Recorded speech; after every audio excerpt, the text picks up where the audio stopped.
The questions you might have right now: do I even need a legal entity, or may I start without it? What's the difference between opening a business in Czech Republic and US? What's up with Delaware? Let's Make It Clear podcast. No buzzwords, no fluff, simple and human about startups.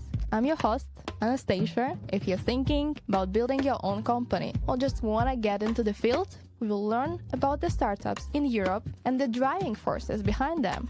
Sometimes it's just me looking for answers to my many questions and sharing my findings with you. Welcome, and let's make it clear.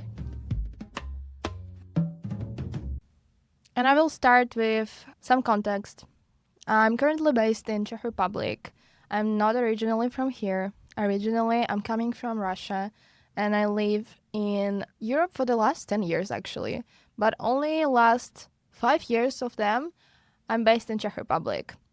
And I was wondering, do I need to open any business entity here if I want to have my own business or just a side hustle? Because rules in different countries are different.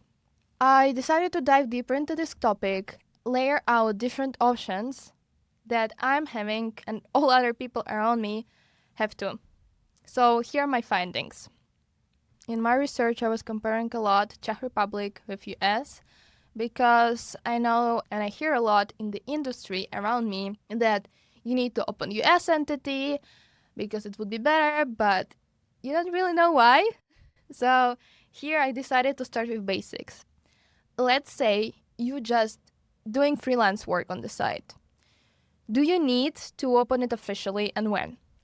Basically, if you are doing that through US, you don't need to do anything pretty much. You just do your freelance work until you decide to open a company.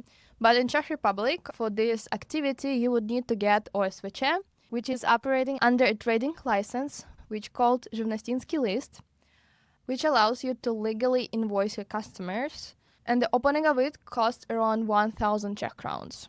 It's easy and requires minimal paperwork. It's usually used by many contractors who work for a company as a contractor or freelancer. Majority of them just have OSVČ and live their best life because they are saving on taxes. But there is a big but regarding liability.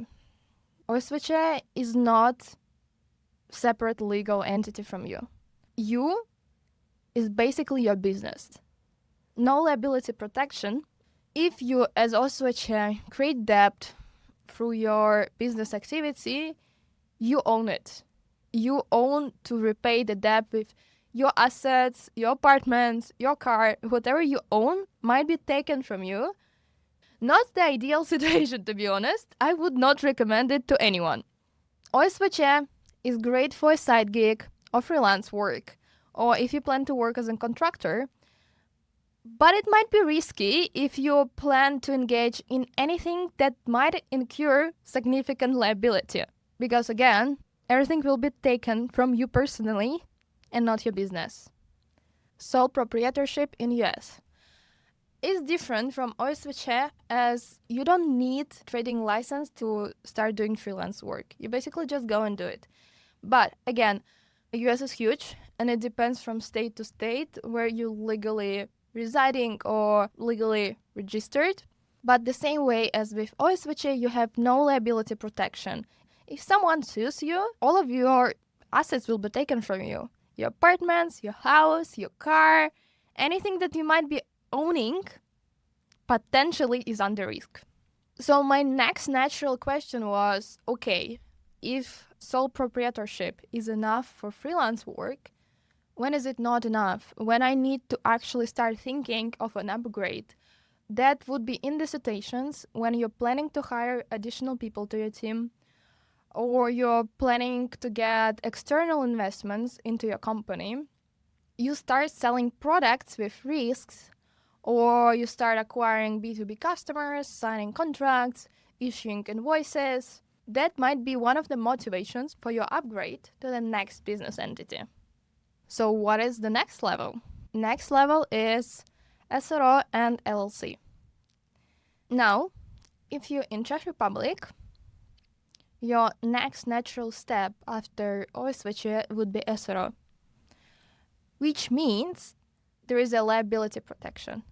So if, again, you're getting debts on your company, since it's a separate legal entity, the debts of the company do not touch your personal assets. You can think about it like as two separate people who have different responsibilities, right?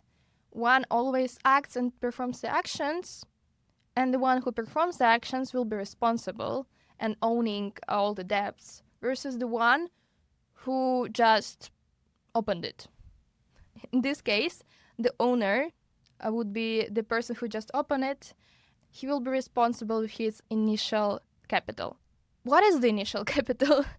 Where is it coming from? Because for SVČ, you don't really need it. But for SRO, you need initial capital. Some people also say that it gives you some credibility in front of the banks, but I'm not sure about that. What I'm sure about that your initial capital can start with 1 Czech crown. That was quite hilarious for me. I don't know. It's just funny. Like, you can open a company with 5 cents and feel yourself cool. So the higher we go in business entities, the more requirements we are getting. For example, in SRO, you need to assign director, or, sorry for my Czech in advance, jednatel, to handle day-to-day operations. It basically can be still you, just wearing different hats. You can be the owner and the director at the same time, but there is a tricky part with liability. I couldn't find a better way to explain that than using an example. Let's imagine you are Ben, who is opening SRO in Czech Republic with initial capital of 10k Czech crowns. Ben goes and assigns himself both as an owner and director. Scenario 1. Bankruptcy. Ben tries hard to build his business. Ben cannot pay the bills, so he files for the bankruptcy. In this case, company goes bankrupt. Ben loses only his initial capital of 10,000 Czech crowns. There is no personal liability in place if Ben filed for the bankruptcy on time. Scenario 2. Ben sees that the company is drowning. He keeps getting more loans, signing more contracts, trying to survive his business, completely ignoring the accounting and not filing for the bankruptcy on time. Ben behaves irresponsibly on the director role. And in this case, if the deal gets to the court can decide that Ben was not fulfilling his director responsibilities well, and he personally covered the losses of the business with his personal assets, meaning his apartments, car, etc. Not the perfect situation to be in, right? The third scenario, the worst one, Ben is director and Ben makes some illegal moves within the company. I don't know, he moves money from company account to his personal account, or maybe he creates fake invoices. For Ben, that's both fully personal and possibly criminal liability. Ben's personal assets can be taken from him and he can actually go to jail. Honestly, when I was reading all of that, it was scary. I was like, okay, how do I avoid that? If you keep proper accounting, bookkeeping, and if you react early when the problem comes, you will be all good. Most probably, you'll only lose your initial capital. For me, it's important that you are aware about such scenarios, and let's not be criminals. I'm a criminal. Is that the song? Another important point for me as an immigrant, that foreigners can open and run SRO. There is no limits on whether you should be resident or not, which is awesome, honestly. That's amazing. I don't know about your circles, but in my circles, I hear quite a lot that people are thinking of opening US entity. Let's actually learn what is that. Anyone can open LLC in US. You don't need to be US citizen or resident to open one. LLC serves the same purpose as SRO that we just discussed. It serves as the shield for your personal assets. It creates this separate entity from you and basis on which business operates. You can have one or multiple owners. The director is not required in the US case. And limited liability works the same way. Only in case of fraud or intentional harm, you are personally reliable. The question that I was asking here myself is that when and why would I need to open an LLC as someone who builds business in Europe? The answer is that if you have customers in US, if you legally for some reason need US address or US bank account, LLC is perfect option for you. It's minimal paperwork, offers liability protection, and if you need, later on, you can always convert it into corporation.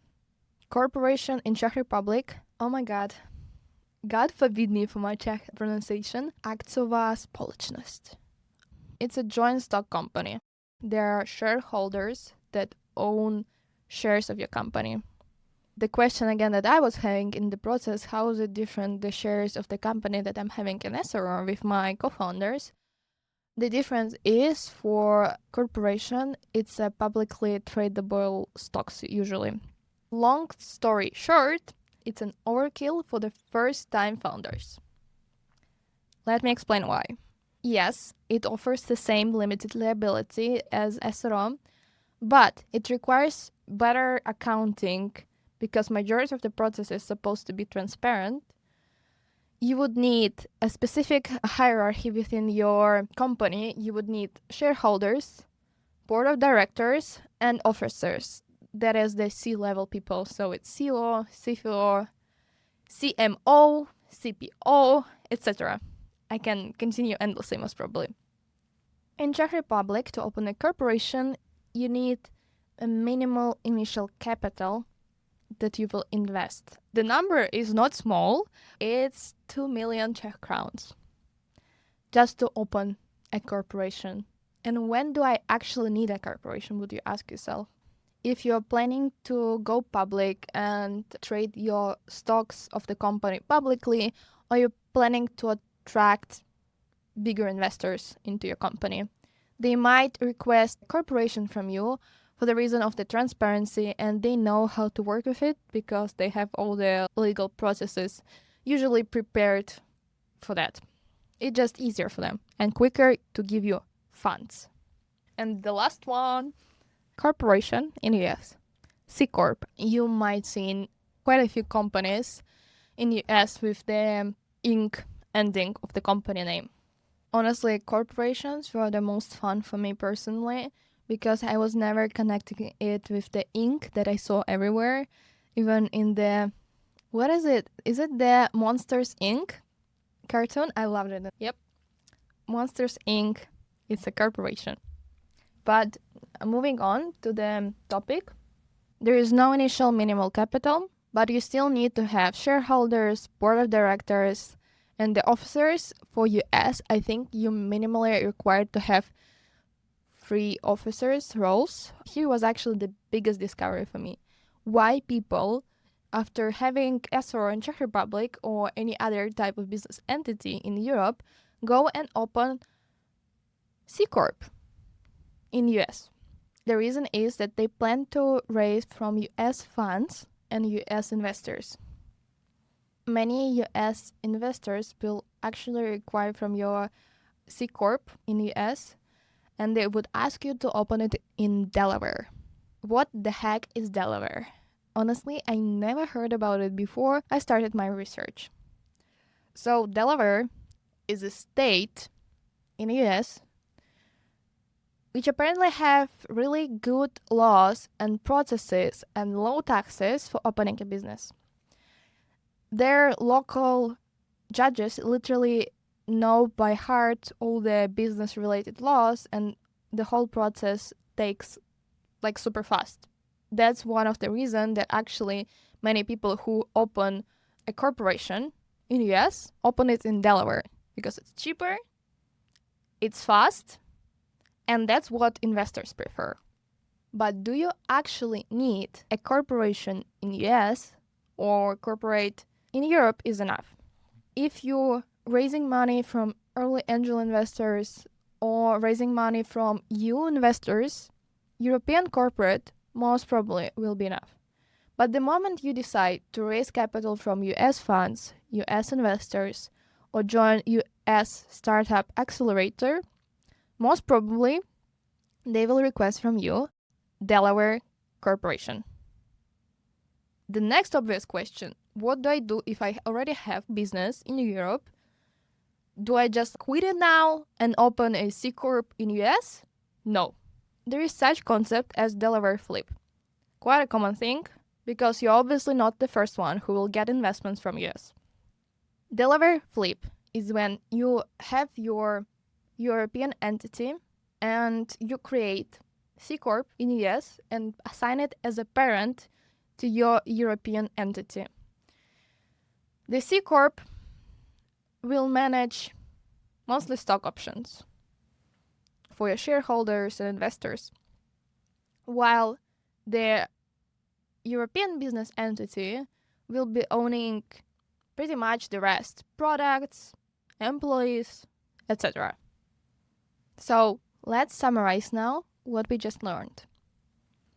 OSVČ, mostly for freelance and side projects. SRO, for contracts and invoices. LLC, if you're planning to have customers in US or for some reason need a US bank account. Corporation, if you're planning to issue publicly tradable stocks and attract bigger investors. And the most important, you shouldn't be afraid to start small. You can always upgrade your business entity to the higher one. Every founder starts somewhere. I hope this episode helped you to find the best path for yourself. Now, the most annoying part of the podcast, I have a favor to ask. Click follow button, share this episode with your friends, founders. If you're listening, rate us. Give us a 5-star review on the podcast page. It's a small thing on your side, but it helps to grow the podcast enormously. One more topic made clear. Thank you. And see you in the next episode.